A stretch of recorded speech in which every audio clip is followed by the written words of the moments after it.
ബംഗളൂരുവിലെ വസീം ലേഔട്ടിലെയും ഫക്കീർ കോളനിയിലെയും വീടുകൾ ഇടിച്ചു നിരത്തിയ കർണാടക സർക്കാർ നടപടി ആശങ്കയും വേദനയും സൃഷ്ടിക്കുന്നതാണെന്നും സാമ്പത്തികമായി പിന്നാക്കം നിൽക്കുന്ന മുസ്ലിങ്ങളും ദളിതരും തിങ്ങിപ്പാർക്കുന്ന പ്രദേശം കൊടുംതണുപ്പിൽ കുടിയൊഴിപ്പിക്കപ്പെട്ടത് മനുഷ്യത്വത്തിന് ചേർന്നല്ലെന്നും Indian grand mufti Kanthapuram AP Aboobacker Musliyar.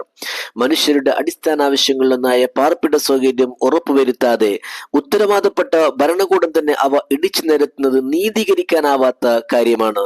മാനുഷിക പരിഗണനയും മതിയായ സമയവും പരിഹാരവും പുനരധിവാസവും ഉറപ്പുവരുത്തിയും മാത്രമേ സർക്കാർ കേന്ദ്രങ്ങൾ ഭൂമി പിടിച്ചെടുക്കൽ പോലുള്ള നടപടിയിലേക്ക് പ്രവേശിക്കാൻ പാടുള്ളൂ. കിടപ്പാടവും സമ്പാദ്യവും രേഖകളും നഷ്ടപ്പെട്ട പാവങ്ങളെ പുനരധിവസിപ്പിക്കാൻ സർക്കാർ അതിവേഗം മുന്നോട്ട് വരണമെന്നും കാന്തപുരം ഉസ്താദ് വ്യക്തമാക്കി. ഇക്കാര്യം ആവശ്യപ്പെട്ട് കർണാടക മുഖ്യമന്ത്രിക്കും മറ്റു സർക്കാർ വൃത്തങ്ങളോടും ഗ്രാൻഡ് മുഫ്തി ആശയവിനിമയം നടത്തി. ഉചിതമായ സ്ഥലം കണ്ടെത്തി എല്ലാവർക്കും പര്യാപ്തമായ പാർപ്പിട സൗകര്യം ഉറപ്പുവരുത്താനും അതുവരെ താൽക്കാലിക സംവിധാനങ്ങൾ ഒരുക്കാനും സർക്കാർ തന്നെ മുൻകൈ എടുക്കണമെന്നും അദ്ദേഹം ആവശ്യപ്പെട്ടു.